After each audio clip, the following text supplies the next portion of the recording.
Bismillahirrahmanirrahim. Assalamualaikum warahmatullahi wabarakatuh. Alhamdulillah wa bihi nasta'in.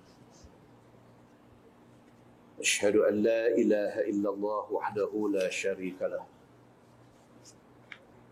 Wa asyhadu anna Muhammadan abduhu wa rasuluh.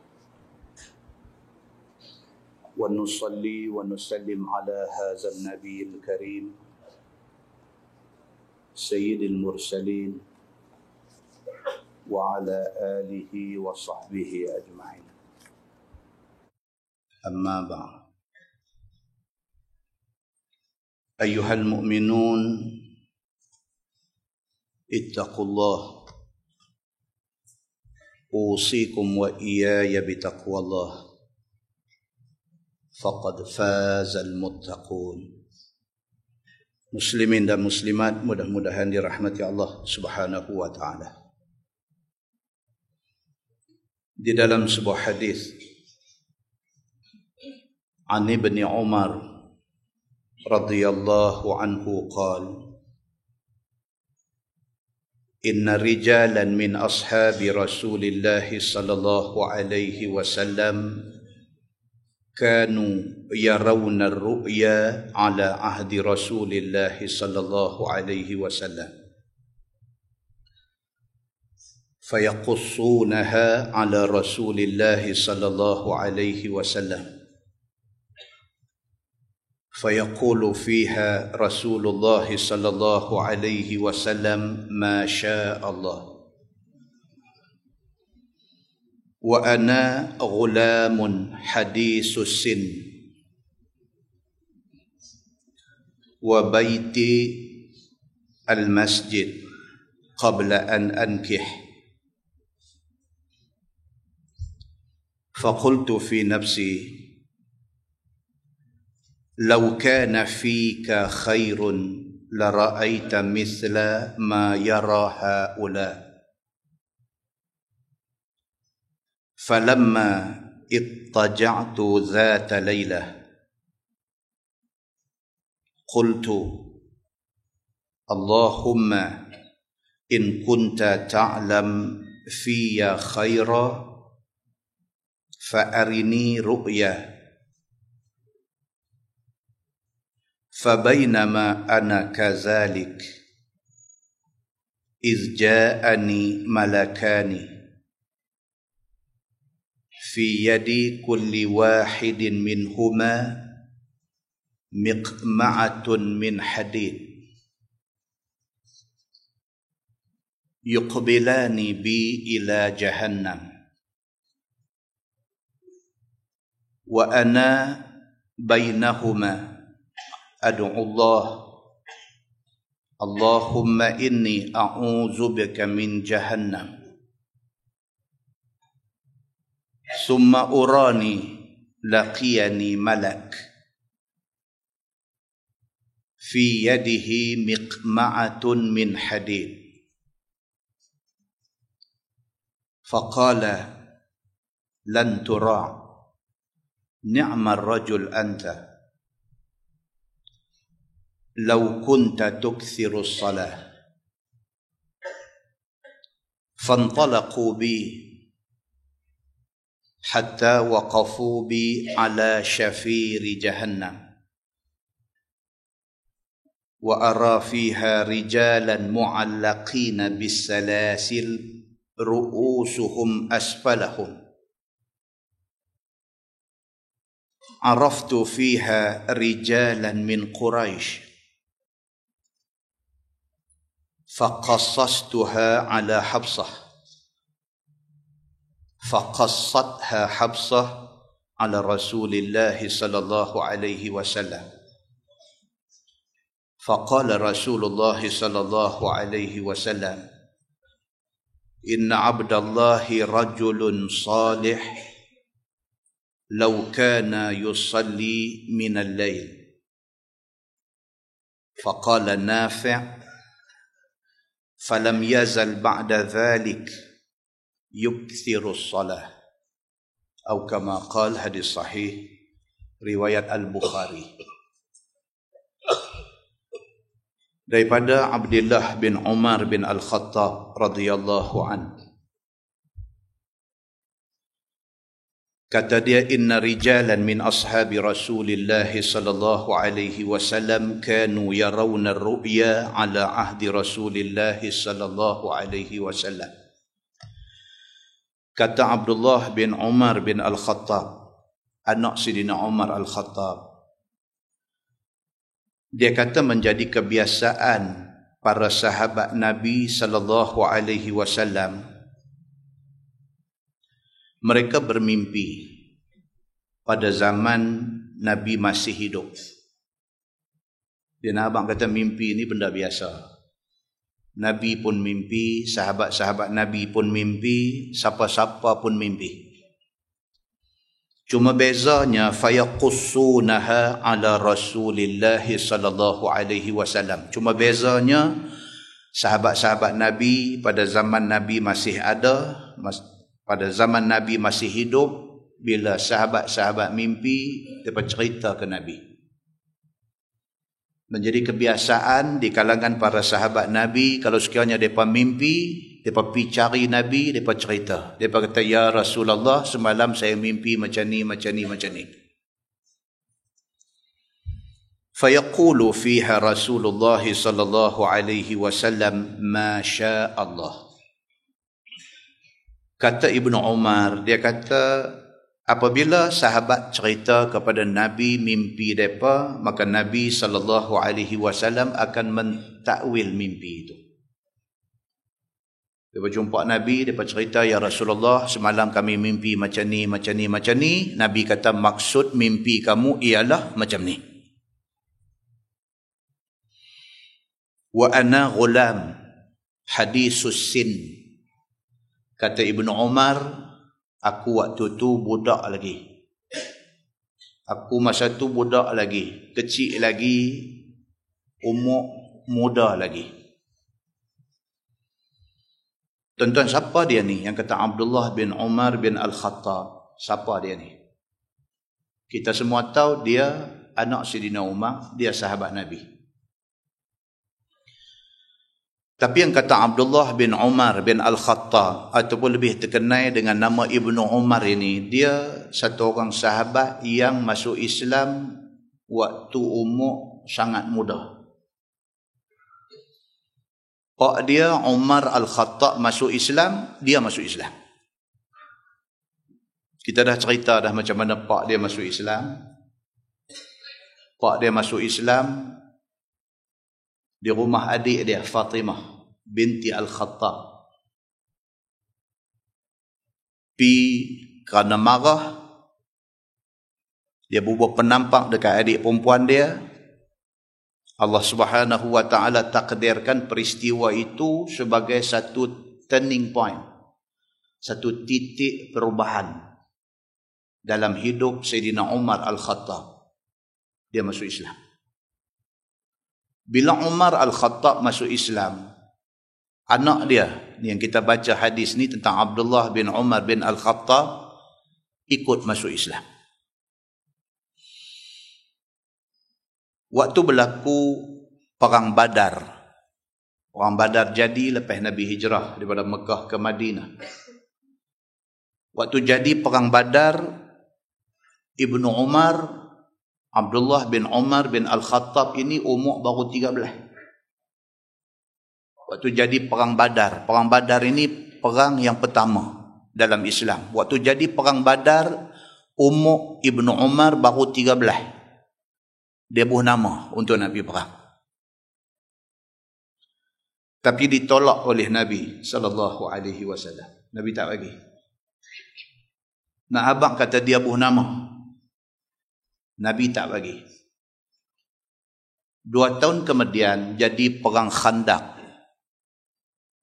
Lagi sekali dia buh nama. Nabi bagi.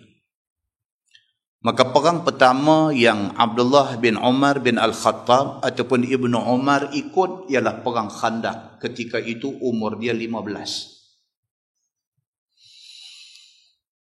Waktu berlaku pembukaan kota Makkah, dia ada di dalam rombongan Nabi SAW, umur dia 20. Dia salah seorang sahabat yang merupakan anak kepada sahabat besar. Bapa dia Umar Al-Khattab, sahabat besar. Dia juga sahabat Nabi yang terkemuka.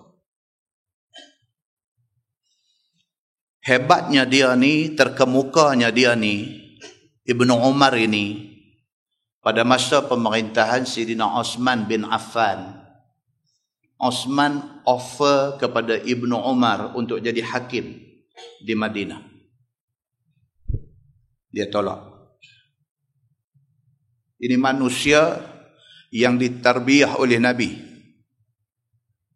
Bukan jenis manusia yang mencari kuasa. Bukan jenis manusia yang mencari nama. Bukan jenis manusia yang boleh kabur mata dengan populariti. Osman bin Affan melihat dia sebagai satu orang yang ulung. Maka dia offer, ditawarkan kepada dia untuk jadi hakim. Dia tolak. Apabila Osman bin Affan kena bunuh, kita ada cerita banyak kali macam mana cerita Osman kena bunuh. Apabila Osman bin Affan kena bunuh, nama dia antara nama yang dicalonkan untuk menjadi khalifah ganti Osman. Kalau dia tidak hebat, orang tak sebut nama dia. Dia disebut, di antara nama yang disebut untuk menggantikan Osman bin Affan, nama dia, nama Abdullah bin Umar bin Al-Khattab. Dia tolak. Bila berlaku selisih faham di antara Ali bin Abi Talib dengan Muawiyah bin Abi Sufyan, di akhir-akhir pemerintahan Sayyidina Ali, dia mengambil stand, dia mengambil sikap neutral, berkecuali. Dia penat dan dia letih dengan perpecahan, dengan pergeseran yang berlaku sama-sama orang Islam. Dia mengambil sikap neutral. Dia tidak nyatakan sokongan dia pada Ali dan tidak menyatakan sokongannya kepada Muawiyah. Sebaliknya yang disuarakannya ialah supaya jangan bergaduh.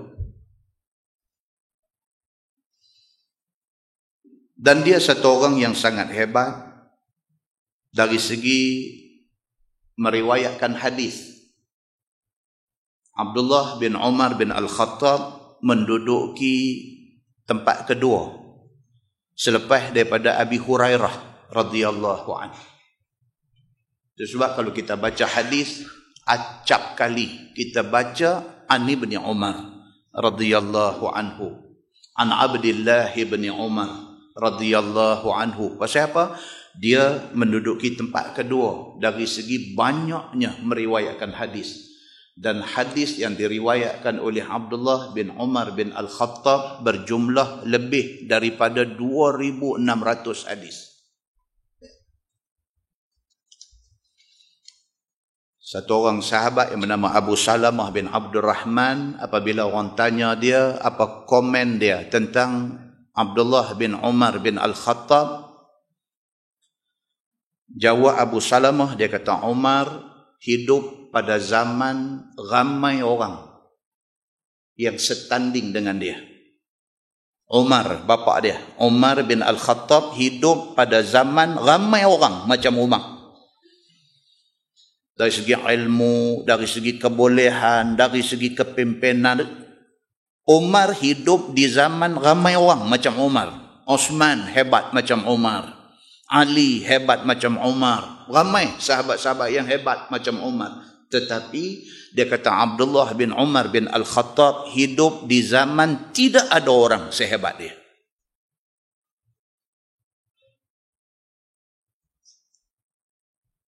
Dan satu benda yang kita tak tahu tentang Ibnu Umar, tentang Abdullah bin Umar bin Al-Khattab ini ialah dia satu orang businessman yang berjaya. Dia sampai hari mati dia kaya raya. Dia bukan kaya kerana berceramah, tapi dia kaya kerana bisnes dia. Abdullah bin Umar bin Al-Khattab, satu orang yang kaya raya sampai hari mati dan sangat kuat menderma. Dia mati umur 80 lebih. Menjelang kematian dia, mata dia buta. Ini Abdullah bin Umar bin Al-Khattab. Nama yang selalu kita dengar, tapi kita tidak memperincikan siapa dia.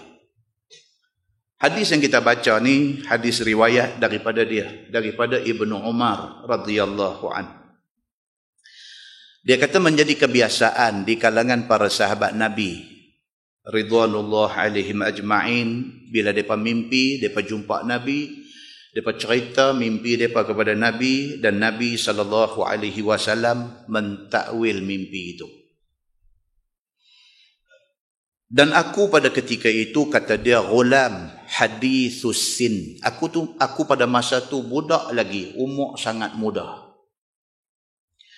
Wa baitil masjid qabla an ankih. Dia kata rumah aku masjid. Yakni sebelum aku menikah. Sebelum dia menikah, dia kata banyak masa dia di masjid. Tidur bangun dia di masjid. Menuntut ilmu dia di masjid.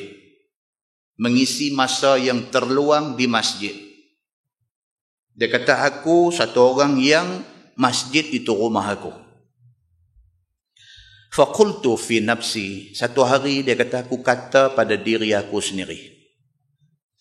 Lau kana fika khairun la ra'aita mithla ma yara haula.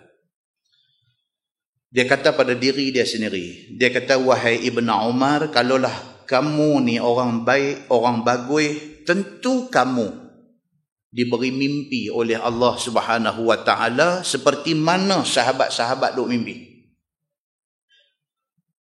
Bila sahabat-sahabat lain mimpi, pergi cerita dekat Nabi, dia duk ada. Dia budak lagi, dia duk ada, dia duk dengar, dia duk simpan teringin dalam hati dia. Awak aku tak mimpi. Awak tak ada satu benda yang boleh aku pergi cerita dekat Nabi. Macam mana mereka mimpi, mereka cerita dekat Nabi, awak aku tak macam tu. Teringin kok boleh dapat satu mimpi yang boleh pergi cerita dekat Nabi. Falamma ittaja'tu dhata layla. Satu hari dia kata aku duk tidur. Pada satu malam dia kata aku duk baring-baring, duk tidur. Faqultu, aku kata, Allahumma in kunta ta'lam fiyya khaira fa arini ru'ya. Sambil duk baring-baring, duk tunggu nak terlelap mata tidur tu, dia berdoa. Dia kata, ya Allah, ya Tuhanku, kalaulah engkau tahu bahawa dalam diri aku ni ada kebaikan.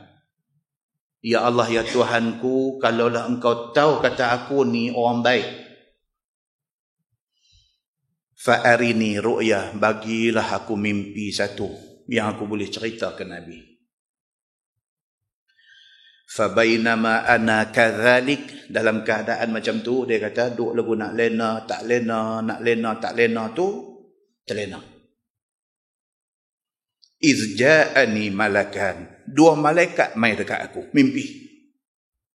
Dalam pada duk angan-angan ni, duk berharap, duk minta, ya Allah, bagilah aku satu mimpi yang aku boleh bawa mimpi ni pergi cerita dekat Nabi. Dalam pada duk macam tu, terlak. Dalam mimpi dia, mai dua malaikat. Fi yadi kulli wahidin minhuma miqma'atun min hadid. Pada tangan kedua-dua malaikat itu ada miqma'ah. Ada satu miqma'ah ni nak kata apa? Benda dia buat pukul orang ni. Ada satu miqma'ah, ada satu tongkat, kita kata. Ada satu tongkat min hadid yang dibuat daripada besi. Miqma'ah untuk balon orang. Tongkat untuk balon orang. Yuqbilani bi ila jahannam. Malaikat ni dua orang, tiap-tiap satu malaikat ni tangan duk pegang satu tongkat besi, habuan nak balon orang, bawa aku ke neraka jahannam, dia kata. Mimpi.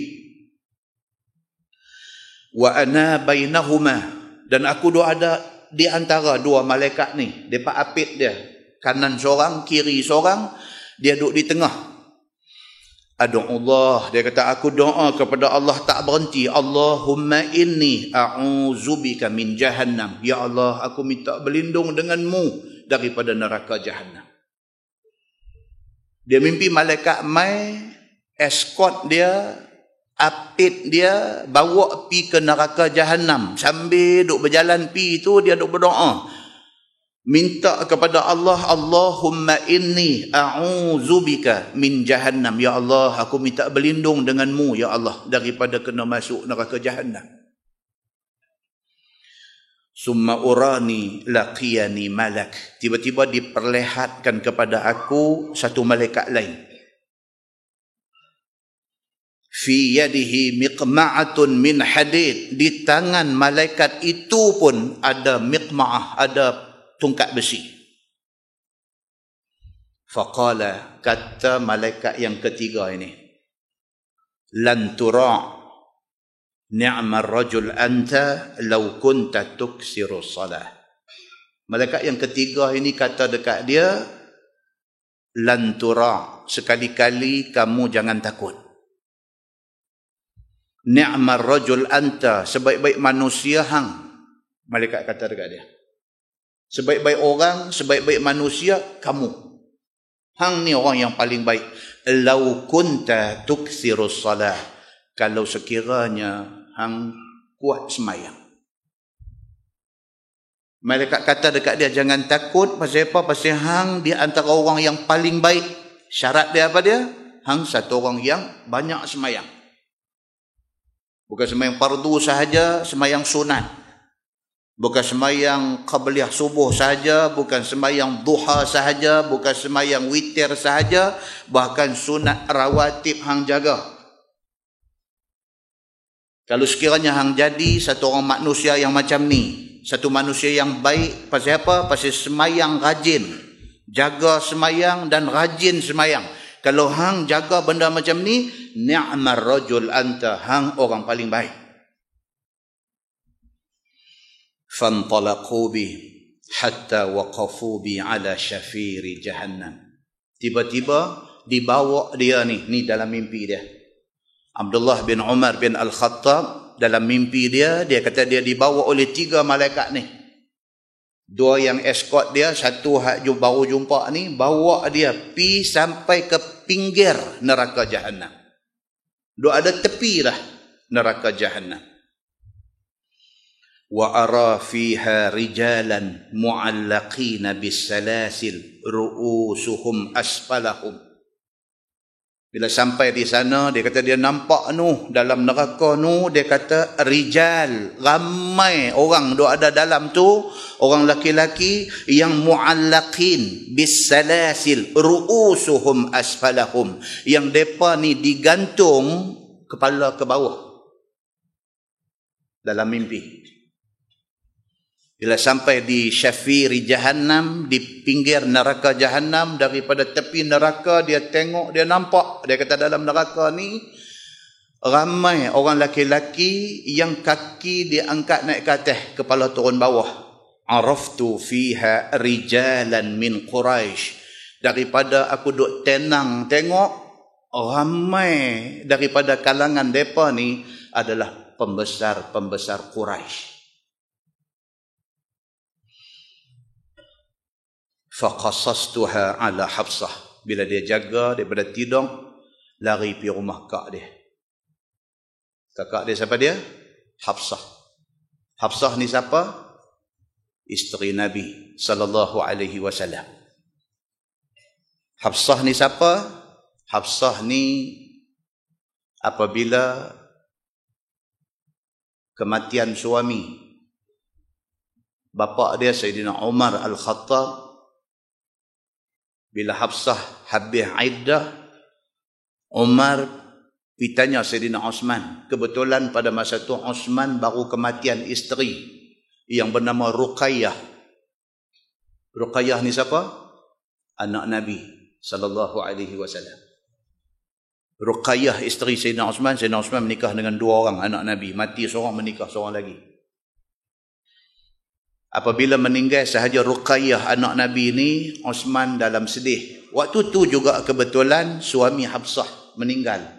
Maka Umar Al-Khattab pergi cari Osman. Dia tanya Osman, wahai Osman, mau tak mau anak aku Hafsah? Osman tak jawab. Lepas tu Osman kata tak mau. Lepas tu pergi tanya Sayyidina Abu Bakar As-Siddiq, ya Abu Bakar, hamba tak mau menikah dengan anak aku Hafsah. Sahabat-sahabat Nabi tuan-tuan, dia tak mau bagi anak perempuan dia menikah tak ketahuan orang. Dia pergi cari hak bagus-bagus ni.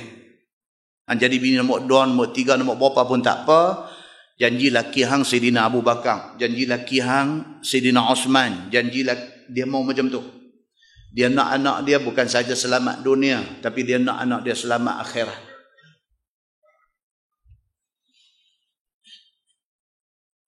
Abu Bakar As-Siddiq apabila Umar tawarkan Hafsah dekat dia, dia sengak. Tak jawab apa. Nanti dulu pun tak kata, nak fikir asat pun tak kata, apa pun tak kata, dia sengak. Bukan sehari, bukan 2 hari. Berapa lama dia sengak sehingga kan Umar naik angin. Umar naik angin. Umar kata tak mau, kata tak mau. Jangan duk buat bagi pending macam ni. Pending, orang Allah kata. Dia sengak. Satu tempoh masa Abu Bakar sengak, tiba-tiba Nabi SAW main meminang Hafsah. Umar Al-Khattab, seronok ni tak tahu nak abang, pucuk dicita ulam mendatang. Dia nak Osman, dia nak Abu Bakar. Tiba-tiba sebaik-baik manusia main meminang anak dia, Nabi SAW. Seronok dia pergi cari Abu Bakar. Dia kata, ya Abu Bakar, hang ni, dia kata, hang duk buat sengap, hang tengok Nabi ambil, lagi baik pada hang, dia kata. Geram. Abu Bakar kata dekat dia, wahai Umar, aku sengap ni pasal apa? Pasal aku pernah terdengar, telinga aku pernah terdengar Nabi sebut tentang Hafsah. Mungkinkah dia anak kamu yang Nabi pernah sebut? Aku nak pergi potong dah balai. Setelah confirm Nabi ambil dia, baru aku ceritakan benda ni. Kalau ditakdirkan Nabi tak ambil Hafsah, aku ambil dia kata. Muslimin dan muslimat yang dirahmati Allah sekalian. Dan kita kadang-kadang lebu Sayyidina Umar jugalah. Kadang kita bukan tahu kepala ekor pun, dia pergi marah ke orang tu, bukan tahu kepala ekor pun. Marah sampai tak boleh dengar nama, ludah sampai kering rengkung. Tak tahu pun. Kemudian hari tahu-tahu, oh bagus dia ni, yang aku duk maki dia berlori sebelum ni. Macam tu lah. Muslimin dan muslimat yang dirahmati Allah sekalian. Abdullah bin Umar bin Al-Khattab ataupun Ibnu Umar ini, apabila dia mimpi tadi ni, dia punya taringin nak mimpi, dia nak lena minta dekat Allah, ya Allah bagilah aku satu mimpi, mai satu mimpi dekat dia, malaikat mai bawa satu miqma'ah, bawa tongkat besi macam nak balon dia, tapi tak balon dia, bawa dia pergi jumpa satu malaikat lain pun di tangan ada satu pemukul besi juga. Lepas tu bawa pergi ke tepi neraka Jahannam. Daripada tepi neraka nampak beberapa orang laki-laki yang digantung kaki ke atas, kepala ke bawah. Bila dia tenang tengok, dia kenal mereka ni adalah daripada pembesar Quraisy. Jaga, bila jaga, lari dia ni pergi di rumah kakak dia Hafsah, isteri Nabi SAW. Bila sampai dia kata faqassastuha ala Hafsah, aku cerita apa yang aku mimpi kepada Hafsah. Faqassatha Hafsah ala Rasulillah sallallahu alaihi wasallam. Hafsah pula cerita ke Nabi sallallahu alaihi wasallam. Utara dia orang hebat tu tuan-tuan, tak boleh nak akses Nabi terus, tak boleh nak terus jumpa Nabi. Habang kat kau habang ke Nabi. Bukan Nabi satu orang yang berprotokol sampai tak boleh jumpa. Dah. Tapi kadang-kadang sibuk Nabi ini, tak boleh nak jumpa. Muslimin dan muslimat yang dirahmati Allah sekalian. Bila Hafsah cerita benda ni kepada Nabi sallallahu alaihi wasallam, faqala Rasulullah sallallahu alaihi wasallam, "Inna Abdullah rajulun salih, law kana yusalli min al-lail." Nabi kata, cerita dia macam ni. Nabi kata, adik hang Abdullah bin Umar bin Al-Khattab ini memang orang baik. Tapi kalau sekiranya dia jaga sembahyang malam, dia orang paling baik. Terus cerita panjang-panjang, cerita malaikat pegang besi, tongkat besi, semua tak penting. Yang penting Nabi kata daripada keseluruhan mimpi dia tu, yang nak dia highlight, yang nak bagi orang semua nampak ni apa dia, siapa pun boleh jadi orang baik kalau sekiranya dia jaga sembahyang malam. Maka kata Nabi sallallahu alaihi wasallam, "Inna Abdullah, sesungguhnya Abdullah adik hang ni rajulun salih." Dia ni memang orang baik dah, orang bagus. "Law kana yusalli min al-lail." Apatah lagi jika dia menjaga sembahyang malam, dia orang yang paling baik. Faqala Nafi', dalam hadis Al-Bukhari ini dia tambah di ujung tu, dia kata, dan berkata Nafi'. Siapa Nafi' ni? Nafi' ini di antara orang yang banyak mengambil hadis daripada Ibnu Umar, dan dia adalah maula, bekas hamba kepada Abdullah bin Umar bin Al-Khattab. Satu orang hamba yang dimerdekakan kemudian jadi anak murid kepada Abdullah bin Umar bin Al-Khattab. Dia di antara orang yang banyak mengambil hadis daripada Abdullah bin Umar bin Al-Khattab. Kata Nafi', falam yazal ba'da dhalik yukthirus salah. Maka selepas daripada peristiwa dia mimpi, cerita ke kak dia cerita dekat Nabi, Nabi kata lagu tu, Nabi kata dia memang orang baik dah, tapi kalau dia jaga sembahyang malam, dia tahajud, dia bagus dan sebagainya, dia orang paling baik. Sejak daripada Nabi kata lagu tu, kata Nafi', falam yazal ba'da dhalik yukthirus salah. Sejak daripada tu, anak kepada Umar Al-Khattab ini cukup kuat sembahyang malam. Hadis itu hadis sahih, riwayat Al-Bukhari. Muslimin dan muslimat yang dirahmati Allah sekalian. Dan sebuah hadis lain riwayat daripada Abdullah bin Umar bin Al-Khattab radhiyallahu anhu. Hadis riwayat daripada dia juga, dia kata ra'aitu fil manam ka'anna fi yadi saraqatan min harir. Ni mai hari yang berikutnya pula dia duk main mimpi macam-macam. La ahwi biha ila makan fil jannah illa tarat bi ilaihi. فقصصتها على حفصة فقصتها حفصة على النبي صلى الله عليه وسلم فقال النبي صلى الله عليه وسلم إن أخاك رجل صالح أو قال إن عبد الله رجل صالح أو كما قال. Hadis sahih riwayat Al-Bukhari. Di ketika yang lain pula dia tidur dan dia mimpi. Kali ni mimpi Ibnu Umar ni apa dia?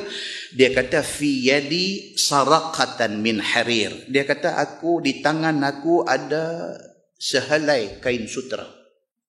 Dia mimpi. Dalam mimpi dia ni dia duk pegang sehelai kain sutera. La ahwi biha ila makanin fil jannah illa tarat bi ilaihi. Kalau ku teringat aja, dia duduk dalam syurga, di tangan dia ada sehelai kain sutera. Bila aku teringat aja nak pergi mana-mana tempat dalam syurga, dia kata kain tu hampak, dia duduk aja, kain tu bawa dia terbang pergi tempat tu. Ni pun satu zam-zam ala kazam juga ni pun. Ramli ni saya rasa dia baca hadis ni. Apa cerita apa? Laksmana Doremi ke apa ke? Ampang-ampang satu, duduk tiga-tiga lepas atas tu, zam-zam ala kazam, pum, terbang. Telajak. Dia boleh kata pula, U-turn. Rupanya, benda ni berasal daripada mimpi Ibnu Umar. Piramli sudah jumpa hadis ini. Ibnu Umar kata, aku tengok dalam mimpi aku duduk dalam surga, di tangan aku ada selembar, ada sehelai kain min harir yang dibuat daripada sutera. Dan aku boleh hampak kain tu, aku duduk atas dia, aku teringat aja nak pergi mana, kain tu nanti bawa aku terbang pergi ke tempat tu. Faqasastuha ala Hafsah. Lari pergi cerita kat kak dia. Dekat Hafsah. Hafsah cerita kepada Nabi sallallahu alaihi wasallam. Faqala Nabi sallallahu alaihi wasallam, inna akhaki rajulun salih. Nabi kata cerita banyak tak mau. Adik hang ni rajul salih. Dia ni satu orang yang cukup baik. Beberapa hadis Nabi endorse, Nabi sahkan, kata Ibnu Umar ini ialah rajulun salih, satu orang yang salih, yang baik. Maka ternyata dia seorang yang sangat baik. Mudah-mudahan mukadimah itu memberi manfaat kepada kita, insya-Allah. Kita menggunakan Bahrul Mazi jilid 16. Bahrul Mazi jilid 16. Muka surat 4. Kita masih lagi di dalam tajuk tentang abwabur ru'ya an Rasulillah sallallahu alaihi wasallam, iaitu bab mimpi daripada Nabi sallallahu alaihi wasallam. Dan kita dah baca hadis pada bulan lepas daripada Abi Hurairah radhiyallahu anhu, kata dia, qala Rasulullah sallallahu alaihi wasallam, iza iqtaraba zaman lam takat ru'yal mu'min takzib wa asdaquhum ru'ya asdaquhum haditha wa ru'yal muslim juz'un min 46 juz'an minan nubuwah. Itu kita baca bulan lepas. Nabi SAW bersabda, sudah hampir kiamat esok, hampir-hampir orang yang beriman kalau mimpi dia betul. Itu kita bincang pada bulan lepas. Dan mimpi orang yang beriman itu 1/46 daripada nubuwah. Dan kita dah bincang maksudnya pada bulan lepas. Kita masuk muka surat 4 perenggan 2. Tuan-tuan, sabda Nabi sallallahu alaihi wasallam lagi, warru'ya salasun. Dan bermula mimpi ada 3 macam. Ni Nabi nak cerita. Mimpi yang duk mai kat kita hari-hari, tiap-tiap malam ni, dia ada 3 macam mimpi. Kami balik daripada kuliah hari tu naik kereta, sahabat saya tanya, dia kata, Ustaz, kita mimpi ni black and white ke color? Dia kata. Kawan ni tanya. Abuan tak oyu mengantuk nak balik pergi rumah no. Saya pun kata tak sure pula. Duk mimpi selalu tak tahu hitam putih ke color. Tuan-tuan sure ke hitam putih ke color? Kan duk mimpi kita pun tak perasan. Mimpi tu hitam putih ke color? Apapun mimpi ni, Nabi kata 3. Hitam putih ke, color ke apakah, dia ada 3 macam mimpi. Dan dia kata, daripada sepotong hadis ni dapat kita tahu, sesungguhnya mimpi itu terbahagi kepada 3 macam. Pertamanya, mimpi sebenak-benak mimpi. Satu. Iaitu mimpi yang betul dan bukan ingawan. Dia kata, ingawan ke apa? Kita kata mengigau. Mimpi betul bukan mengigau. Ataupun kita di sini kata mamai. Mamai. Dia kata, hang mamai kot, tidur tak basuh kaki. Itu dia panggil mimpi tak betul. Dia kata mimpi bahagian yang pertama ni ialah mimpi betul dan bukannya mengigau. Dan bukannya mimpi yang disertai syaitan. Ini mimpi yang pertama. Maka iaitu tiap-tiap mimpi yang dilihat di dalamnya barang yang menyukakan hatinya. Seperti dilihatkan dirinya dalam syurga. Ini mimpi betul. Tidur mimpi duduk dalam syurga. Syurga tak pernah tengok. Tapi tempat tu dipaham sebagai syurga. Begitu. Ataupun mimpi yang ada takbirnya menyukakan hati. Kalau tak mimpi syurga pun mimpi satu yang baik. Contoh apa dia? Contoh mimpi jumpa keluarga terdekat pakai serba putih. Itu mimpi baik. Ayah kita meninggal dah bertahun dah. Tentu dia mai kat kita dalam mimpi. Mai pula dengan pakai kepiah putih, jubah putih, dengan air muka yang putih bersih. Mai, dia cuma kata, hang, ayah rasa tak bangkit tahajud lama dah kot. Ayah mai kata lagu tu. Tak payah cari ustaz, tak ambil lah, bangkit ambil semayang lah.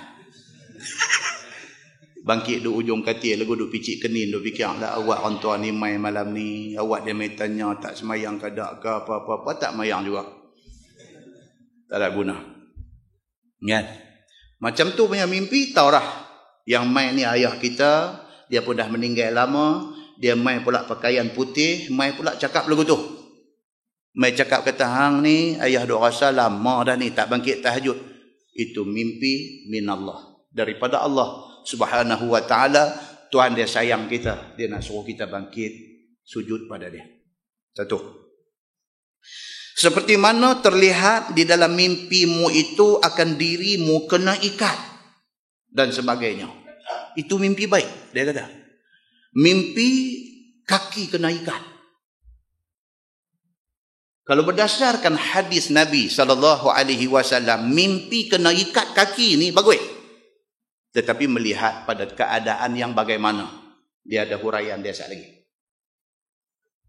Kalau satu orang tu duk sihat, duk dalam kerukunan rumah tangga, duk dalam keadaan rezeki yang lapang, tiba-tiba mimpi kaki kena ikat. Itu mimpi bagus. Maknanya dia akan kekal dalam keadaan macam tu. Dalam keadaan bahagia, dalam keadaan rezeki yang lapang, dalam keadaan sehat, dia akan kekal dalam keadaan macam tu. Apabila mimpi kaki kena ikat. Dalam keadaan bagus macam tu. Sebaliknya, kalau mimpi kaki kena ikat, sedangkan masa dia mimpi tu, dia duduk dalam lokap. Punggah. Yang tu memang punggah. Pasal apa? Pasal maknanya, lama lagi dalam lokap dia ni. Yang tu huraian dia nanti mai sekali lagi. Saya abang sat dulu. Abang sat dulu takut tak ada mai bulan depan pula. Jadi dia nak abang di sini. Dia kata mimpi yang baik ni apa dia? Mimpi kena ikat kaki. Itu mimpi baik. Yang kedua, dia kata mimpi jenis yang kedua adalah mimpi syaitan. Ini mimpi yang kedua. Iaitu mimpikan segala perkara yang ditakuti. Seperti kena tekan hantu. Ini dia kata mimpi daripada syaitan. Antum percaya benda ni? Mimpi hantu mai tindih. Ada orang bukan setakat percaya. Dia kena tindih setiap malam. Jadi dia bagi dia bukan soal percaya tak percaya lagi dah. Soalnya macam mana tak mau lagi kena tindih. Yang tu ya. Kita pergi duk tanya dia, hang percaya ada hantu tindih? Apa percaya? Apa aku tiap malam kena tindih, dia kata. Kawan saya, sama mengaji di universiti lo. Dia pada sekolah menengah, sama dengan dia pada kolej Islam, sama sampai dia ni pun satu kurus kering, muka pucat, kawan ni. Dia tengok dia pun macam tak semangat. Sembang dengan dia, saya kata awak hang ni. Dia kata tiap malam kena tindih hantu. Saya kata hang cuba tidur ambil ayat semayang apa semua elok-elok, hang semayang witir apa ke dulu baru tidur. Sopa ya dia kata tindih apa tu dia kata. Kita ni tak boleh nak bayang pasal tak pernah kena tindih dengan hantu ni. Jadi saya kata dia Allah macam ni kalau kita buat eksperimen.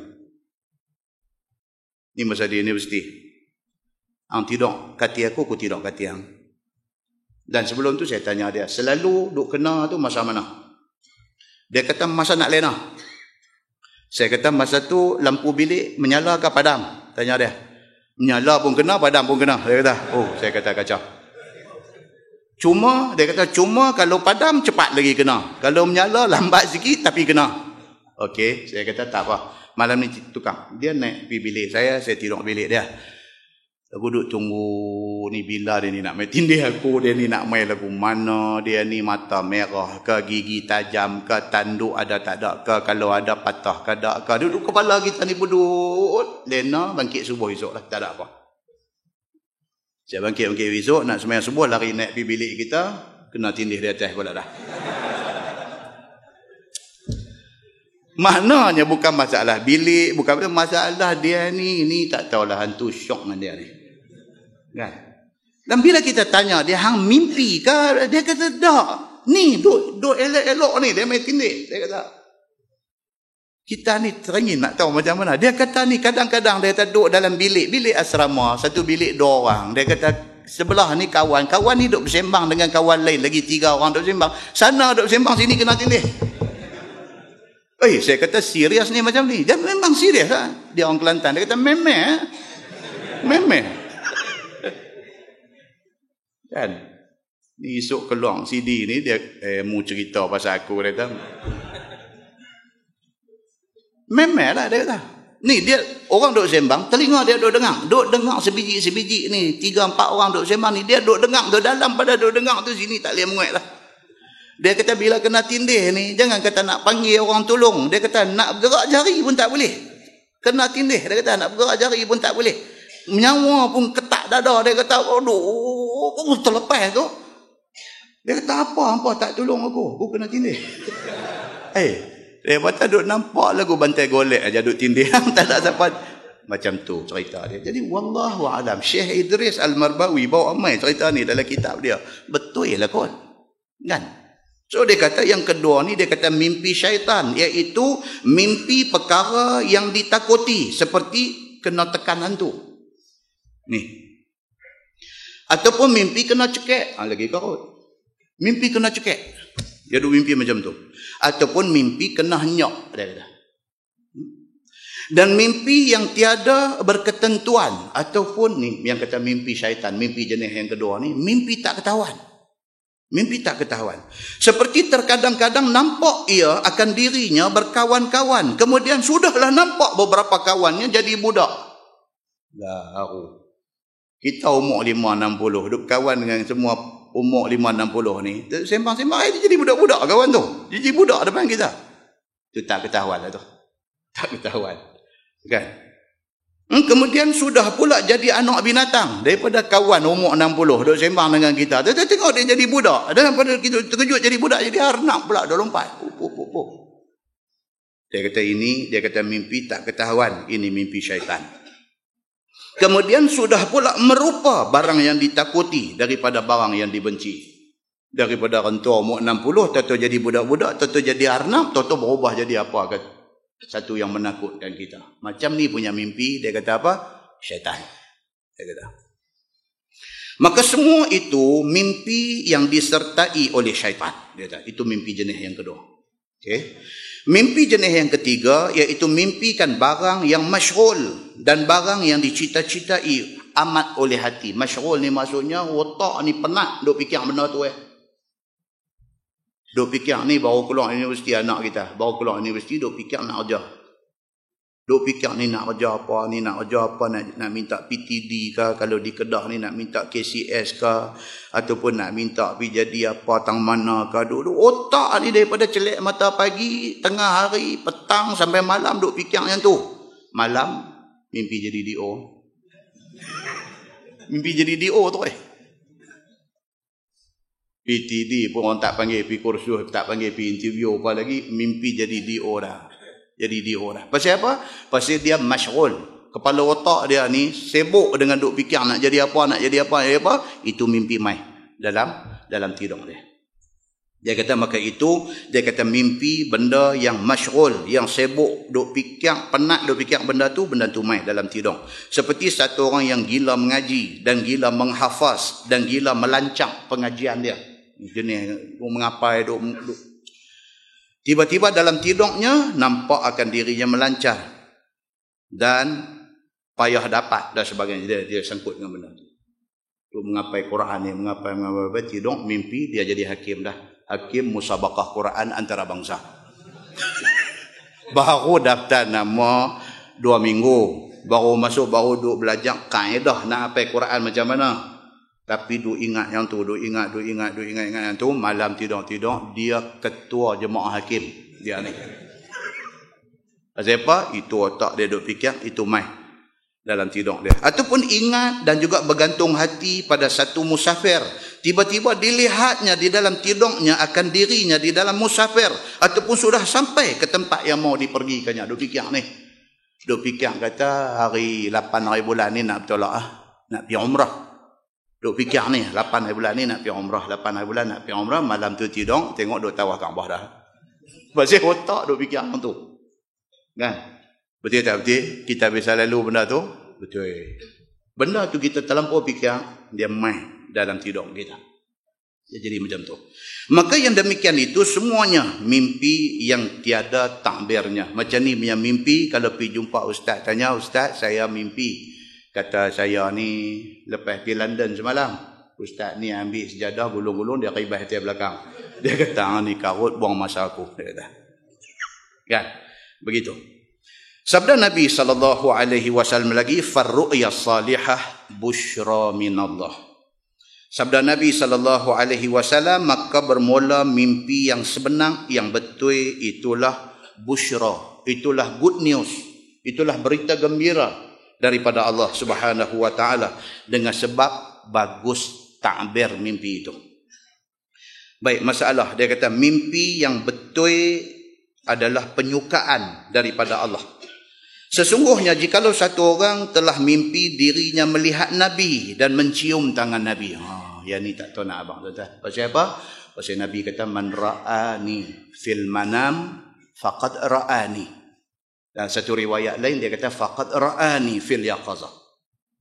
Siapa mimpi, tengok aku di dalam mimpi dia, sesungguhnya dia tengok aku betul. Pasal apa? Iblis, syaitan tak boleh nak merupa-rupa Nabi. Ditegah, dia dilarang dan tidak dibenarkan oleh Allah Subhanahu wa taala. Pasal apa? Pasal mulianya Nabi SAW ni sampai macam tu. Mulia Nabi Muhammad ni sampai Allah tidak benarkan iblis, syaitan merupa-rupa dia. Demikian mulia yang kata Nabi Muhammad SAW ini. Baik. Tiba-tiba kita dianugerahkan Allah, telah dikurniakan oleh Allah mimpi jumpa Nabi. Allahu Akbar tuan-tuan. Satu benda yang semua orang Islam teringin, tapi bukan semua orang dapat. Teringin, tak dapat. Nabi mai, Nabi pegang dada dia, Nabi pegang hubung-hubung kepala dia, Nabi kucup dahi dia, ataupun setidak-tidaknya Nabi suar tangan, dia cium tangan Nabi. Allahu Akbar tuan-tuan. Maka di antara yang dikatakan mimpi baik ataupun mimpi yang merupakan busyra minallah, satu good news, satu berita baik daripada Allah itu ialah mimpi jumpa Nabi dan dapat cium tangan Nabi SAW. Maka itulah satu mimpi yang sebenar. Dan itulah satu perkara yang menyukakan hati. Tak ada manusia yang kalau dapat mimpi itu dia tak gembira. Tak ada. Manusia kalau dapat yang tu, Allahu Akbar. Cuma kena jaga. Kena jaga apa? Kalau boleh tu saya cerita ke orang. Pasal itu anugerah Allah untuk kita. Takut kalau kita tak boleh jaga. Takut cerita itu membawa kita kepada riak. Takut. Kecuali kita boleh jaga benda tu. Kita cerita tapi kita selamat daripada riak, daripada ujub, daripada sum'ah. Kita selamat daripada sifat-sifat mazmumah. Dan kita cerita tu manfaat dia lebih kepada orang yang dengar. Cerita. Tapi the best is apa? Tak usah cerita. Allah bagi dekat kita ayat mata, ayat cerita. Menceritakan kegembiraan anugerah Allah kat kita ni, biar ayat mata kita saja cerita. Sudah, mulut tak mau cerita. Pasal itu anugerah istimewa Allah Subhanahu wa taala kepada kita. Begitu. Baik. Dan itulah satu perkara yang menyukakan hati, kerana orang yang melihat Nabi SAW dan mimpi itu alamat kebahagiaan dan alamat keagamaannya. Alamat dia orang bahagia, alamat agama dia bagus. Begitu. Dan seperti satu orang mimpi melihat mak ataupun bapa ataupun mana-mana saudara yang telah mati di dalam tidurnya, tiba-tiba datang memakai pakaian putih, maka itu pun satu daripada perkara yang menyukakan hati juga. Kita cerita tadi. Kerana melihat mak ataupun bapa itu sudah cukup satu kesukaan. Umur kita hari ni pun dah 60, dah 70 kan. Mak ayah kita mati tak tahu dah berapa zaman dulu. Rindu, dendam hanya Allah yang mengetahui. Tiba-tiba dia mai dalam tidur kita. Tu pun dah cukup. Tak tahu cerita dah. Pasal apa? Pasal orang tua ni meninggal zaman tak ada kamera dulu ni. Sekeping gambar pun tak ada. Kita nak tunjuk dekat anak kita, dekat cucu dia, dekat cucu kita, dekat cicit dia. Kita nak tunjuk ni kat anak kita, inilah tok hampa, inilah mak ayah, inilah ayah dulu. Nak abang, inilah tok wan. Nak tunjuk pun gambar pun tak ada. Zaman tu tak ada gambar. Kita pun teringat lagu tu tak ada gambar boleh tengok. Tiba-tiba dia mai dalam mimpi dengan pakaian putih. Mai itu pun, itu sudah satu kegembiraan untuk kita. Apatah lagi mai dengan alamat memakai putih, maka itu alamat ahli syurga. Cukup yang tu. Baik. Kemudian bawah tu tuan-tuan, masalah mimpi, apa hakikatnya saya tak baca. Ini dia cerita agak falsafah itu sikit. Pokok pangkalnya dalam perenggan tu dia nak abang dekat kita tu yang di bawah tu dia kata sabda Nabi sallallahu alaihi wasallam ar-ru'ya minallah wal hilm minasyaitan. Dia nak abang beza tu, kalau ru'ya itu mimpi daripada Allah, kalau hilm mimpi juga tapi dipanggil hilm. Kan dalam hadis kata rufi'al qalam an salasin. Dosa pahala tidak ditulis kepada 3 golongan manusia. Siapa dia? Di antaranya budak-budak hatta yahtalim, sehinggalah dia bermimpi. Hilm maksudnya apa? Mimpi yang menunjukkan dia sudah akil baligh. Itu mimpi. Beza dengan ar-ru'ya. Ru'ya ni dia kata minallah, itu mimpi baik-baik, itu dia panggil ru'ya. Tapi kalau mimpi macam-macam ni dia panggil hilm, dia kata. Tapi dia nak habaq di perenggan tu apa dia? Dia kata hakikatnya ialah mimpi ni semua daripada Allah. Mimpi baik ke, mimpi tak baik ke, Allah yang mentakdirkan benda tu dekat kita. Hakikatnya mimpi ni daripada Allah. Cuma dinisbahkan, kalau baik itu orang kata daripada Allah, kalau tak baik itu daripada syaitan. Macam setengah orang mengajak, last dia nanti kata apa? Yang baik itu daripada Allah, yang tidak baik itu daripada kelemahan diri saya sendiri. Hakikatnya apa dia? Baik ke tak baik, Allah yang buat semua tu. Tetapi dinisbahkan, kalau terlahir perbuatan tak baik daripada saya, itu kerana kelemahan saya. Nisbah. Macam itulah dengan mimpi. Dia kata.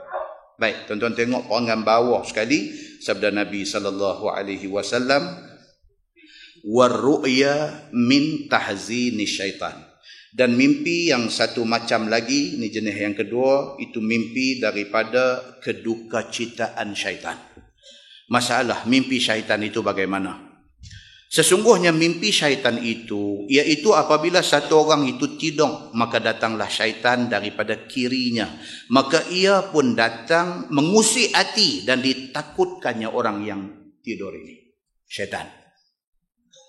Macam biasa, kerja syaitan ni apa dia? Dalam Quran kata, فَبِعِزَّتِكْ لَا أُغْوِيَنَّهُمْ أَجْمَعِينَ إِلَّا عِبَادَكَ مِنْهُمُ الْمُخْلَصِينَ. Dalam Quran kata, syaitan apabila dia kena hambat daripada rahmat kasih sayang Allah, dia bersumpah. Dia kata, fabi'izzatik, demi kemuliaanmu ya Allah, la ughwiyannahum ajma'in, aku akan pastikan anak cucu Adam ini aku perdayakan dan aku sesatkan mereka. Dia marah, bukan dia marah dekat Allah, dia marah kerana hang Adam aku jadi macam ni.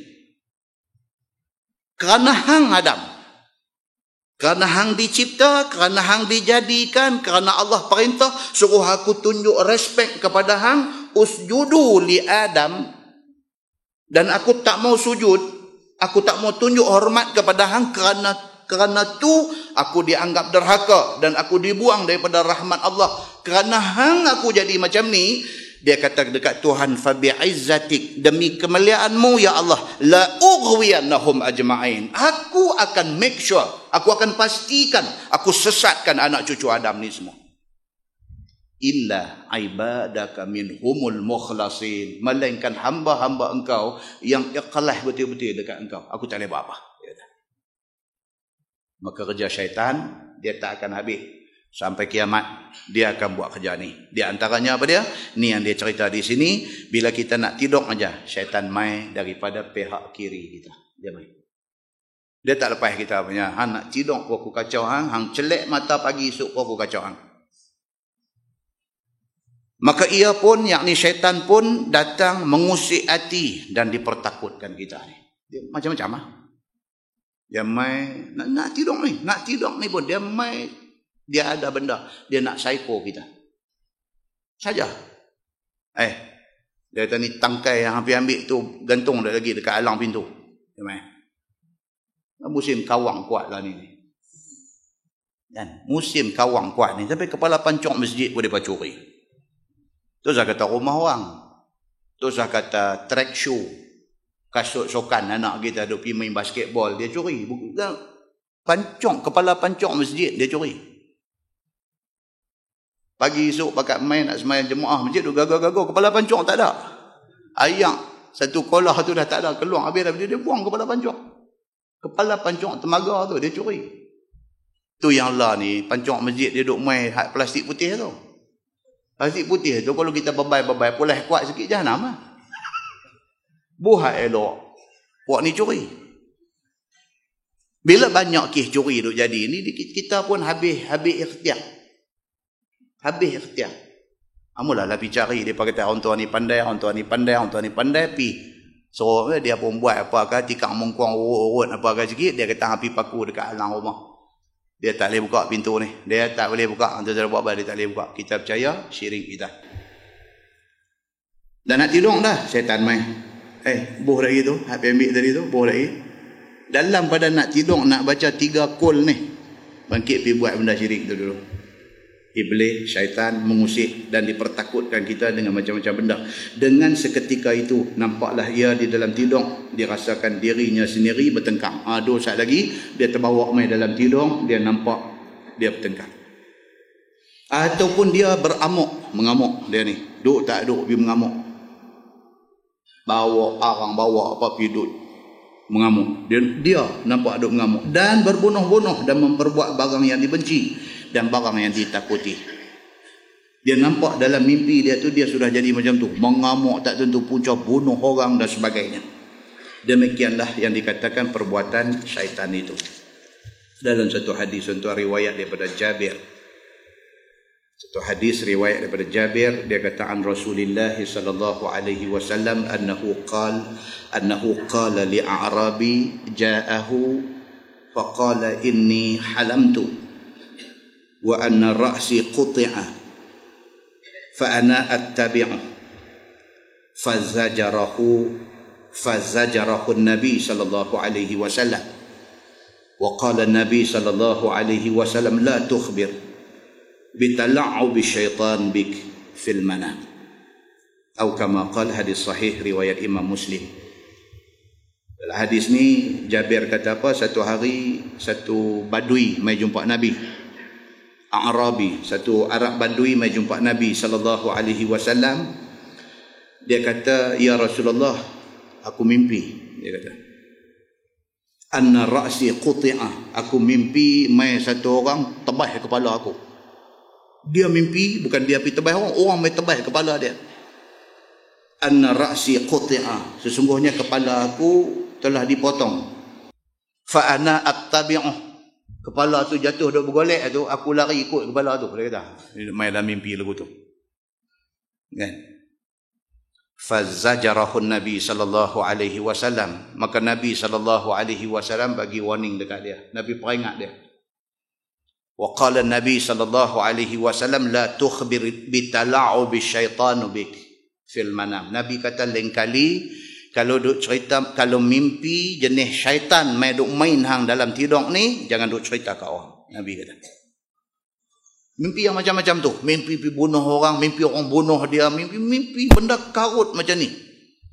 Nabi kata, lain kali, next time, jangan dah macam-macam ni punya mimpi, mai duk cerita, dekat aku baik, dekat orang pun baik. Benda tu habis-habis. Jangan duk cerita kat siapa-siapa. Nabi SAW sudah pesan, mimpi yang tak elok ni jangan duk cerita pada orang. Baik, so dia kata dalam kita duk baca tadi, dia kata maka dengan sebab itulah dinamakan mimpi itu mimpi syaitan. Kerana syaitan itu ada menyertainya dan mengusiknya di dalam tidurnya. Bersalahan mimpi yang betul dan mimpi yang benar, maka tidak disertai oleh syaitan sekali-kali. Dan dialah mimpi yang menyukakan hati. Baik, yang ketiga dia kata, huraian kepada mimpi jenis yang ketiga, sabda Nabi SAW, warru'ya mimma yuhaddithu bihar rajul nafsah. Apa dia? Mimpi yang satu macam lagi, iaitu mimpi daripada barang yang dikhabarkan dengan dia oleh laki-laki itu akan dirinya. Maksudnya diri dia duk cakap apa, duk nak buat apa, duk fikir apa, benda tu mai dalam tidur dia. Maka mimpi itu ialah mimpi kosong dan tiada takbirnya. Sesungguhnya dengan sepotong hadis itu ketahuilah kita bahawa ada pada mimpi itu mimpi kosong. Macam mana kita kata ada ayam kosong, macam mana kita kata ada TO, macam itulah ada mimpi O. Mimpi O, maksudnya mimpi kosong. O ni apa dia? O. O itulah kosong, O, tak ada apa. Bagi TO satu. TO satu T kosong, tak ada susu. Mimpi pun ada mimpi O. Mimpi kosong, dia kata. Jadi hak jenis mimpi kosong ni dia mai pasal apa? Pasal kita duk fikir benda tu, maka dia mai dalam mimpi. Dan mimpi itu tidak ada takbirnya, iaitu jadi ia daripada satu orang yang berbimbang dan bergantung hati dengan satu perkara yang dicitanya amat-amat. Benda hak dia duk fikir sangat-sangat ni. Ataupun disukanya amat-amat, ataupun dibencinya amat-amat. Dia duk pergi kerja, dia tak suka dekat bos dia tu. Dia tak suka. Tak tahu apa hal, dia tak suka dekat bos tu. Kalau hari tu bos dia cuti, dia seronok buat kerja di office. Kalau bos dia mai, dia pun namai 3 suku di pejabat tu. Dia tak suka dekat bos ni. Punya tak suka, malam tu mimpi bos dia ada tanduk tu. Mai kata. Punca dia apa? Dia tak suka dekat kawan tu. Tak suka dia tu. Terlampau sangat duk fikir, masuklah mimpi dia. Muslimin dan muslimat yang dirahmati Allah sekalian. Maka itu dia kata mimpi kosong. Mimpi yang mai dalam hati satu orang manusia kerana dia terlampau duk fikir ataupun terlampau duk benci satu-satu benda.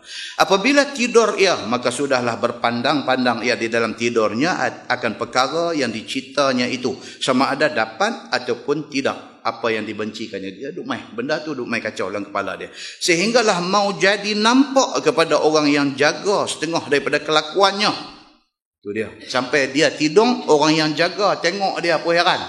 Contohnya apa? Seperti tertawa ia, seperti bersorak dia, dan bermacam-macam suara yang dikatakan dia ketika dia mengigau itu.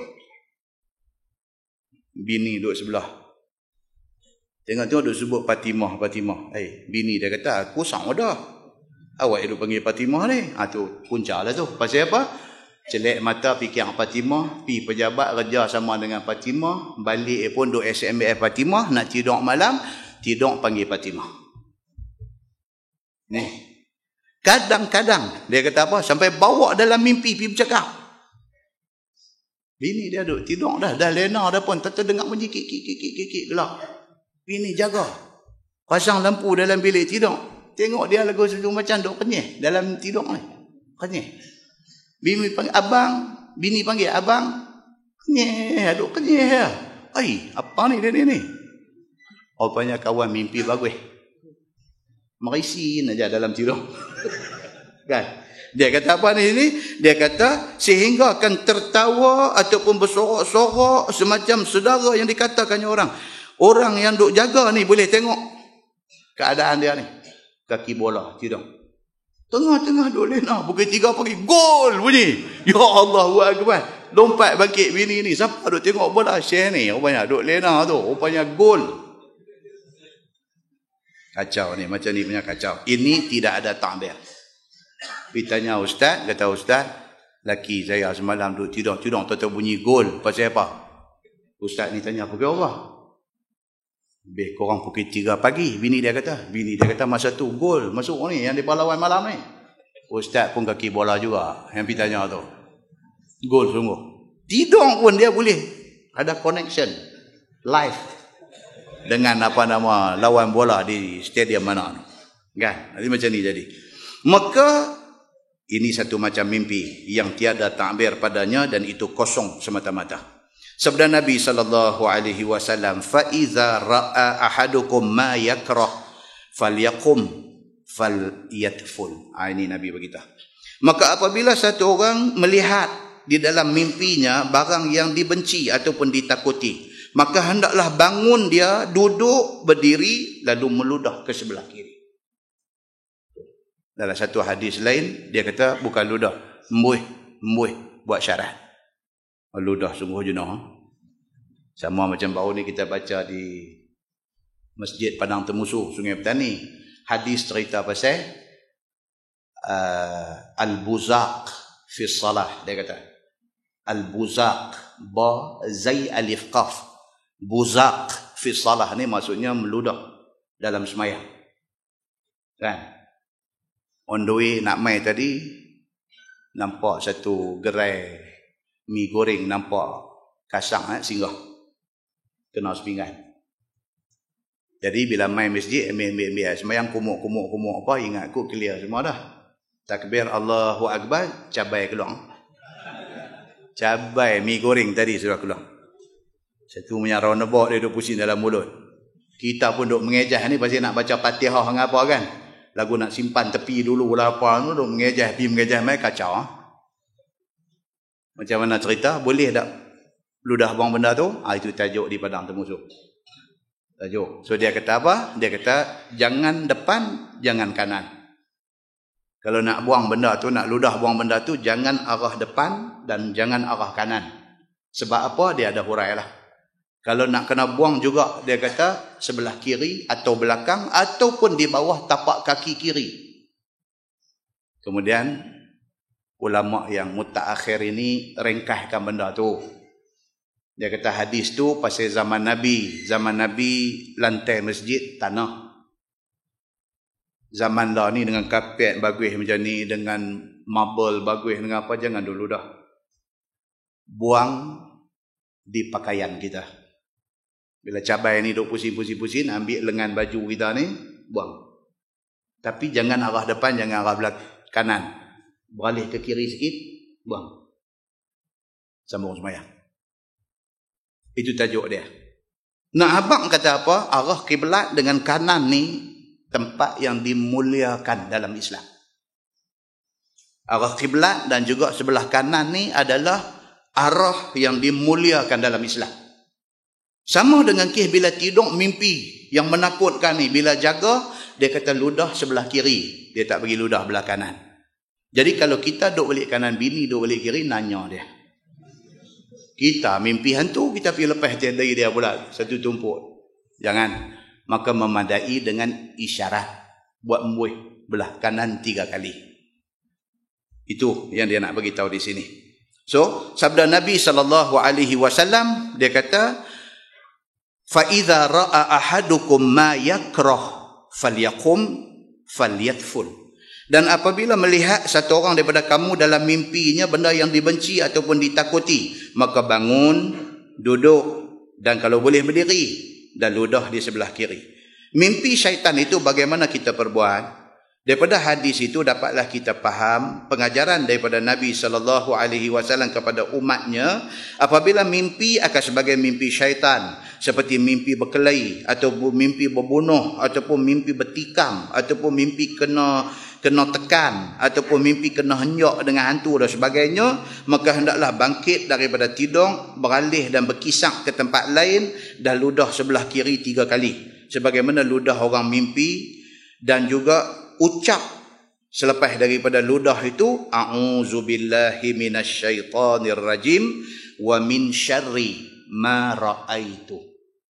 Kalau gamak payah, a'udzubillahi minasyaitonir rajim, habis, cukup. Kan? Auzubillahi minasyaitonirrajim. Duit apa tu? Sikit lagi duit apa jatuh. Tak ingat sudah habis. Kalau ingat, min syarri ma ra'aitu. Aku minta berlindung dengan Allah daripada syaitan yang direjam, daripada keburukan apa yang aku tengok tadi. Minta jauh daripada benda yang kita mimpi tadi. Masalah dia kata mimpi syaitan itu mengapa disuruh kita bangkit? Kalau dalam hadis lain, kalau tuan-tuan tengok dalam riwayat Muslim, ini dalam riwayat At-Tirmizi. Dalam riwayat Muslim cantik lagi. Dia kata Nabi SAW bersabda, Nabi kata falyaqum Bila mimpi karut ni, bangkit. Nabi kata apa? Falyusalli. Bangkit pergi sembahyang. Itu dalam riwayat Muslim. Dan hadis itu sahih. Itu lagi cantik. Daripada bangkit dulu dah tidur balik, bangkit pergi pancong, ambil ayat sembahyang. Allahu Akbar 2 rakaat. Habis punya malas, Fatihah saja. Fatihah saja rakaat pertama, Fatihah saja rakaat kedua. 2 rakaat, bagi salam. Pergilah. Nak tidur balik ke, nak lompat tidur balik ke apa, buatlah. Tapi tahajud sudah buat. Itu yang disuruh dalam hadis Muslim. Masalah, dia kata mimpi syaitan itu mengapa disuruh kita bangkit? Kata Imam Nawawi rahimahullahu ta'ala di dalam syarah Muslim, sayogya dihimpunkan antara banyak riwayat hadis Nabi tentang benda ni, iaitu apabila melihat seorang akan barang yang dibenci di dalam mimpinya, maka hendaklah dia membuih ataupun dia ludah sebelah kiri 3 kali. Membuih 3 kali sebelah kiri. Dan ucaplah doa tadi, a'udzubillahi minasyaitanir rajim wa min syarri ma ra'aitu. Baca yang tu, dia kata. Dan hendaklah berpaling ke kiri, yakni hidung di sebelah lambung yang kiri pula, dan bangkit sembahyang 2 rakaat. Maka siapa buat yang demikian itu, maka mengamal dia dengan sekalian yang tersebut di dalam hadis Nabi sallallahu alaihi wasallam. Tetapi jika satu orang itu rengkahkan atas memperbuat setengah saja, dia jaga-jaga berpuluh-puluh mimpi hantu ni, dia membuih saja belah kiri, tidur balik pun okey. Pun okey. Kalau dia boleh bangkit pergi ambil air semai-semai, itu lebih baik. Kalau boleh buat setengah saja daripada tu, nescaya memadai jua pada menolakkan mudarat mimpi syaitan itu dengan izin Allah Subhanahu wa taala, sebagaimana yang diterangkan dia oleh beberapa hadis yang lain lagi. Baik, kemudian dia kata mimpi syaitan itu mengapa disuruh syarak kita ludah sebelah kiri? Kata Imam Nawawi rahimahullahu taala, dan disuruh syarak tiup ataupun ludah 3 kali sebelah kiri kerana menghalau syaitan yang datang ia di dalam mimpinya. Lagi yang dibenci itu kerana menghinakan syaitan itu dan membencikan syaitan itu, maka ditentukan dengan sebelah kiri. Sebelah kiri ini kata bagus ya. Kan Nabi SAW dia duduk dengan sahabat tu seorang nak makan, pergi pegang dengan tangan kiri. Nabi tegur tu. Nabi kata kul biyaminik. Nabi kata makan tangan kanan. Jangan makan dengan tangan kiri. Makan dengan tangan kanan kamu. Nabi kata. Mana kata kiri ini tak bagus. Apapun tayammun. Dia kata bukan tayamum. Tayammun dengan nun. Daripada yamin, kanan. Tayammun maksudnya mengkanankan apa-apa benda yang baik-baik. Begitu. Baik, sabda Nabi SAW lagi, wala yuhaddits bihan nas, dan janganlah cerita mimpi kepada orang-orang. Bukan mimpi tak elok saja, mimpi elok pun kalau boleh, kalau nak cerita, tengok dulu siapa yang kita nak cerita. Sekali dia hurai di situ, dia kata apa? Mimpi itu tidak boleh diceritakan kepada sebarang orang. Sesungguhnya dengan sepotong hadis itu dapatlah pengajaran daripada Nabi, iaitu jikalau seseorang itu mimpi, tak kira mimpi baik ataupun mimpi tidak baik, mimpi suka ataupun mimpi duka, mimpi takut ataupun sebagainya, maka jangan cerita dan jangan khabar kepada sebarang orang. Boleh cerita, tapi kepada orang yang tertentu. Jangan cerita pada sebarang orang, kepada semua orang. Jangan dicanangkan dengan kata, amboi, aku telah mimpi itu, ini dan sebagainya. Baik, pasal apa? Sebab pun ditegah Nabi cerita mimpi kepada sebarang orang itu kerana mimpi itu tidak keluar daripada 2 perkara, iaitu sama ada mimpi baik ataupun mimpi tak baik. Dia kata, maka jikalau mimpi itu mimpi baik, boleh jadi hasad dengki orang kepada kita. Tuan-tuan, kita dapat nikmat, bukan semua orang suka. Itu kita kena faham. Kita dapat nikmat, bukan semua orang suka. Ada orang yang hasad dekat kita, kita dapat nikmat, dia tak suka. Dia burukkan kita. Dia burukkan kita. Tuan duk tengok hari ni apa? Al-Fadhil Ustaz Azhar Idrus pergi ceramah mana-mana, manusia melaut. Hak suka-suka, hak tak suka tak suka. Hak suka dia dengan huraian suka dia, oh dia kata baguslah, mana nak cari ustaz Yang bila bercakap orang mau main dengar macam ni, budak-budak muda hak jenis tak semayang pun boleh semayang, boleh main dengar dia cakap bagus. Tu hak suka. Hak tak suka, mengaji mana dia ni. Itu nada orang tak suka. Itu nada orang hasad. Orang hasad. Siapa pun dalam dunia ni, siapa pun, kalau kita ada kelebihan, bukan semua orang suka. Ada orang tak suka. Bahkan kadang-kadang ramai yang tak suka. Demikian hal dengan mimpi. Bila kita dapat mimpi baik, yang takbir mimpi itu baik, kita pergi cerita salah orang, pergi cerita dekat orang ada hasad dekat kita, tapi dia tak tunjuk. Depan kita dia tunjuk manis, dia tunjuk dia okey dengan kita. Kita percaya dia, kita pergi cerita dekat dia. Belakang kita, dia tengahlah buat bendang atas belakang kita. Ini sebab Nabi SAW kata, nak cerita ni jangan ke sebarang orang. Nabi kata, pasal kita tak tahu hati perut, hati budi orang tak tahu. Orang kata rambut sama hitam, hati tak sama. Islam tuan-tuan cantik, dia habang awal-awal kat kita benda ni.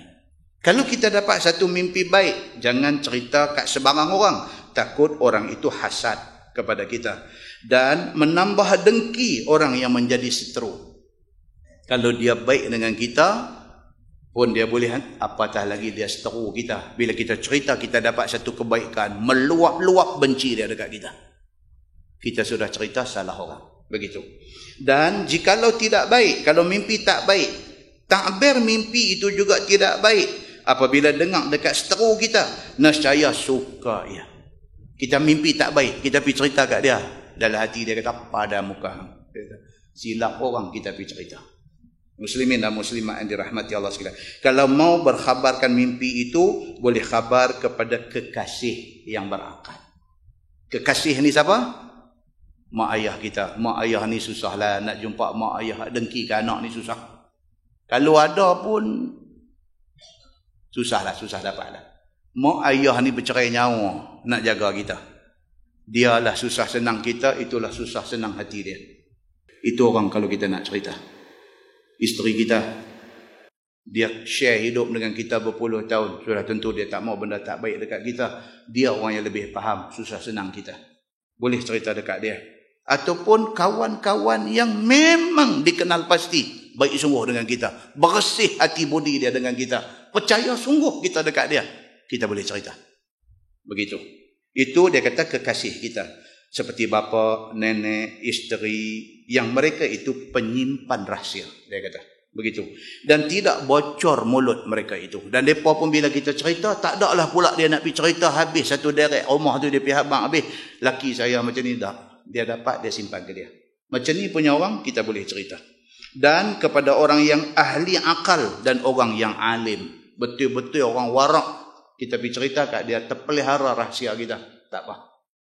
Begitu. Dengan kerana itulah seseorang yang bermimpi janganlah pi takbirkan kepada sebarang orang, sehingga kepada si jahil ni minta takbir kepadanya. Bahkan sembunyi taruh dan dibawa lekeh takbir kepada tuan-tuan alim ulama yang tahu akan takbir mimpi itu. Pilih orang kalau nak cerita. Kata Abu Hurairah radhiyallahu anhu, qala wa uhibbul qaid fi an-naum. Ni saya baca teruslah. Wa akrahul ghul al-qaid sabatun fid din, dia kata. Sambung hadis tu, saya terus ringkas baca matan hadis dia saja. Sabda Nabi SAW, wa hibbul qaid fi naum, dan aku suka kalau sekiranya mimpi itu mimpi kena ikat kaki.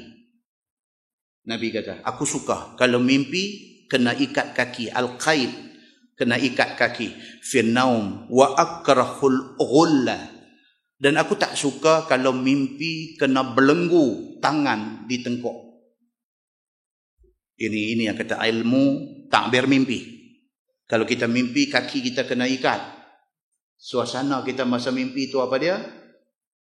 Bermakna kita akan kekal dalam keadaan itu. Itu takbirnya begitu. Kalau kita dalam keadaan susah, miskin, melarat, mimpi kena ikat kaki, habis kita. Lebih kurang maksudnya lagu tu. Tapi kalau kita duduk dalam keadaan yang saya contohkan awal tadi, kita sehat, bahagia, apa semua, mimpi kena ikat kaki. Alhamdulillah, mudah-mudahan kita kekal dalam keadaan itu. Tapi Nabi tak suka kalau mimpi tangan ni kena bangkah di tengkuk. Tu dalam hadis dia kata al-ghulla. Dan dalam Quran apa? Ayat apa tu yang khuzuhu faghulluh summal jahima salluh summa fi silsilatin zar'uha sab'una zira'an fasluku. Tuan-tuan bisa dengar ayat tu? Surah apa saya tak ingat. Tuhan kata khuzuhu, pi tangkap ni ahli-ahli neraka ni, khuzuhu, pi tangkap depa ni. Faghulluh, ni ghul. Tangkap depa dan berekeh tangan depa pi ke tengkok. Summal jahim salluh. Kemudian ke neraka jahim, umbankan depa. Jadi Nabi kata, aku suka kalau satu orang tu mimpi al-qaid fi naum, kaki dia diikat. Tapi aku tak suka, wa akrahu, dan aku benci, aku tak suka al-ghulla, mimpi tangan kena belenggu di tengkok. Itu petanda tidak baik. Nabi kata al-qaid sabatun fid din, mimpi kaki kena ikat, itu petanda dia tetap pendirian dalam agama. Nabi kata. Hadis itu hadis sahih riwayat Imam At-Tirmizi. Kemudian bawah tu huraian-huraian dia, tuan-tuan balik baca. InsyaAllah pada bulan depan kita masuk tajuk bab zahabat an-nubuwah wa baqiyat al-mubashirah. Tajuk yang akan datang ni dia kata kenabian. An-nubuwah, kenabian maksudnya wahyu dah tak ada dah. Nabi wafat, wahyu tak ada. Wa baqiyat al-mubashirah, tetapi masih ada lagi al-mubashirah. Apa al-mubasyirat? Kita tengok pada kuliah yang akan datang insya-Allah. Kita tangguh dengan tasbih kafarah dan suratul As. Subhanakallahumma wa bihamdik, asyhadu an la ilaha illa anta. Bismillahirrahmanirrahim.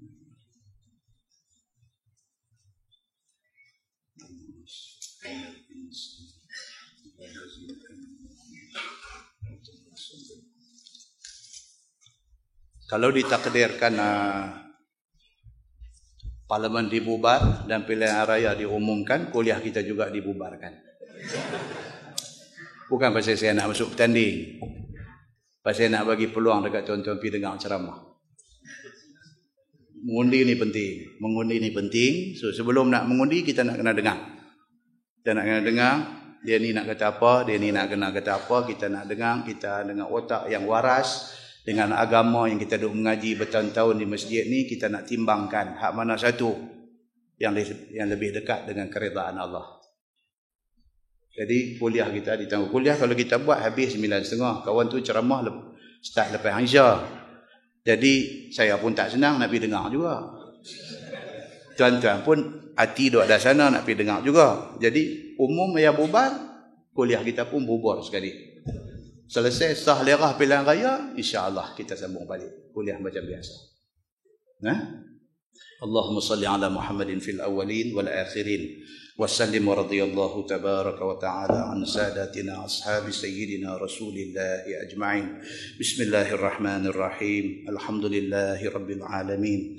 Hamdan yuwafi ni'amahu wa yukafi'u mazidah. Ya Rabbana lakal hamdu kama yanbaghi li jalali wajhikal karim wa azimi sultanik. Radina billahi rabba wa bil islami dina وبمحمد نبيا ورسولا. اللهم افتح علينا فتوح العارفين وارزقنا فهم النبيين بجاه خاتم المرسلين. اللهم فقهنا في الدين وعلمنا التأويل واهدنا صراطك المستقيم. اللهم أرنا الحق حقا وارزقنا اتباعه وأرنا الباطل باطلا وارزقنا اجتنابه. اللهم اجعل جمعنا جمعا مرحوما وتفرقنا من بعده تفرقا معصوما. وصلى الله على محمد وعلى آله وصحبه وسلم والحمد لله رب العالمين. السلام عليكم.